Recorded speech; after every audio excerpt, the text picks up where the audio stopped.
So, I've been a huge fan of the IFA. I feel just a debt of gratitude to the organization because you guys helped me get started when I was launching my brand. I knew nothing about franchising. And yes, I did hire a franchise consulting firm. I hired the iFranchise Group, and Mark and the guys did a great job. Yep.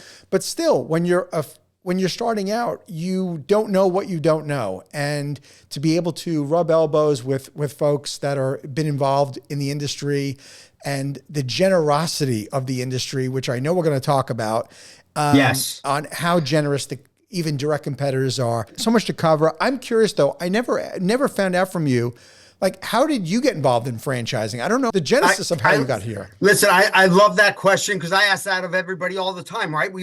Everybody wonders how we all got involved in franchising. Everybody has a different story and a different path as to how they got involved. So for me, I was bit by the political bug when I graduated from Northeastern undergrad, with a BS in political science, literally a BS, right? And was like, geez, I want to become a lobbyist, and I found a program at the George Washington University, political management, and graduate school political management, I should say. Okay. So I applied, got in, moved to DC, was in graduate school and started working on Capitol Hill briefly. And then kind of like with franchising, somebody in my class was like, hey, my wife works at the Chemical Manufacturers Association. They're always looking for people there. And I didn't really know much about the association world. Got involved, at the Chemical Manufacturers Association. My background, when I came to DC was government relations and ended up doing state government relations and issues management. And then huge network of folks, just like within franchising, and then ended up moving over to what is now called the Retail Industry Leaders Association, which is really the association for Walmart, but all the other big box retailers. Okay. Was doing state government relations work there and issues management as well. And while I was there, sat on a coalition with a number of other folks like myself at other trade associations. And there was a woman who was part of this group that we get together once a month, and she used to head up state government relations for the IFA. And she was always talking about how she was spending all of her time in Iowa. And the rest of us, we were like, what the heck are you doing in Iowa? And what is this franchise bill she was always talking about? And at the time I was like, IFA franchising, what is it? McDonald's, and right. And then she courted me to move over to IFA. They were creating a new position, a manager of grassroots and political education. And that was something that always interested me. So moved over to IFA at the time. Matt Shea was the VP of government relations. Don DeBolt was our CEO. So made the move over to IFA and was doing federal lobbying as well, and kind of created and restarted, if you will, our lobby day, our big fly-in where we bring members in to bring them up on Capitol Hill and educate the members of Congress and the 22-year-old kids who are really running the country, right, about the benefits of the business format franchise model, because again, nobody really understands it, right? And they still don't, unfortunately. Mm-hmm. And was doing that for almost the first 2 years I was here. Then got just totally fed up with lobbying, but fell in love with franchising, and an opportunity came up for me to move over to the membership side. And, within the association world, you kind of, especially if you're a lobbyist, you kind of move every 3.5 to 5 years, and you go where the hot issues are. I knew I would be totally changing my career path, and didn't think I'd be, hanging my hat here for, nearly 25 years now. But again, just really fell in love with working with entrepreneurs, founders of brands. But it's also, within our franchisor membership, it's so diverse because you've got these small startup brands like you were at one time, right, with I9. But then people, as they mature all the way up the ladder to what I refer to as the legacy brands, Dunkin' Donuts, McDonald's, so on and so forth. And IFA was founded by Bill Rosenberg, the founder of Dunkin' Donuts. And he always used to say, and I had the pleasure of knowing him in my first 3 years of being here at IFA, he would tell the story at the convention, how he and other founders were sitting around a table up in Chicago, and he stood up and threw $100 down on the table and let's start this bleepity bleep, association.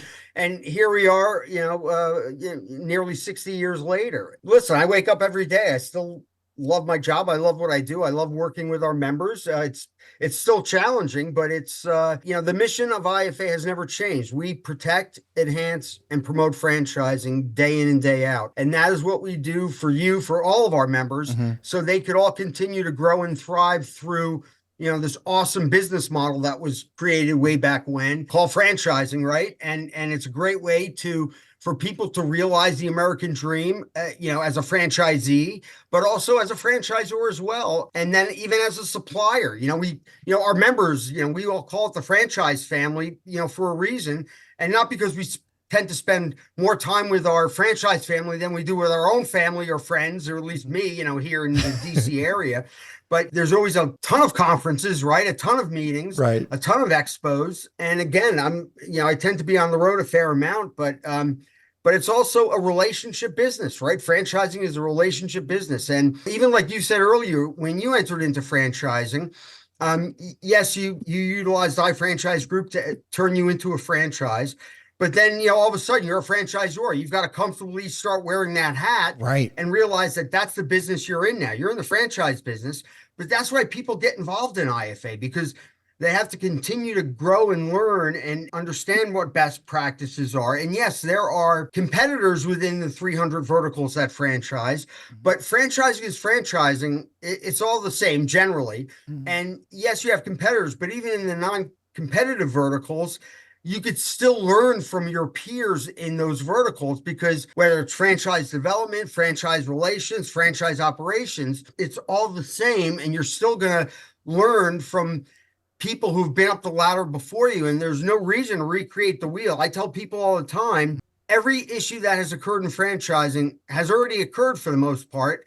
And there are plenty of people out there who love to give back to people coming up the ladder behind them, right? Right. Yeah. And I think that founders, when they first franchise their concept, they don't really understand what their real day-to-day looks like what they really need to do as a founder. Because if you go to a franchise consulting firm and we get set up, and like I said, we used the iFranchise Group and got the pretty brochures on selling franchises and had the franchise development website and have all the operations manual binders stacked up on my bookshelf behind me, all ready to start selling franchises and growing. But we really don't know what to do every single day. So first of all, how many members are there of franchise brands are there in the IFA right now? Right now, we have about 1,200 franchise brands. We have about 600 supplier members and about 10,000 franchisees that fall under our membership. And then we have within our Franchise Action Network, which is our grassroots lobbying, part of our government relations team. We have close to 100,000 franchisees, but they just want to be informed, everything that we're doing on the legislative front. And those numbers really jumped during the pandemic because people were starved for information. Our government relations team really created the PPP funds. That was something that, Ron Feldman, who's, I know you mentioned Ron was on your podcast. Ron was instrumental in helping create that and keeping it somewhat simplified, but we basically explained to the powers that be, the government here in DC, that if you basically give people money to protect jobs, it will end up costing overall. It'll end up costing the U.S. government less in the long run because people will not lose their jobs. And we wrote franchising into it. So it was really easy for franchisees and franchisors to receive PPP money, EIDL, and other things regarding the CARES Act.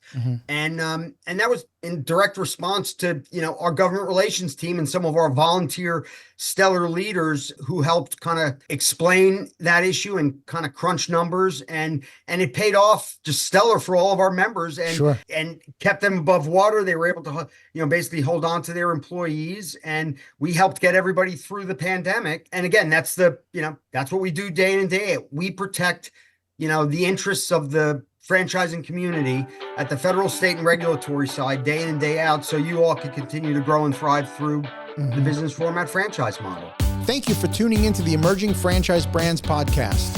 For additional insights, guest applications, and to stay connected, visit us at efbpodcast.com. The The Emerging Franchise Brands podcast is for entertainment purposes only, and the views expressed do not necessarily represent those of Emerging Franchise Brands, its host Frank Fiume, or Emerging Franchise Group LLC. Any discussed franchise or investment opportunity requires thorough investigation, obtaining proper disclosure documents, and expert consultation before making any investment decisions. The podcast and its host do not offer professional advice or endorsements, and they hold no responsibility for actions, representations, accuracy, or consequential damages related to the podcast content.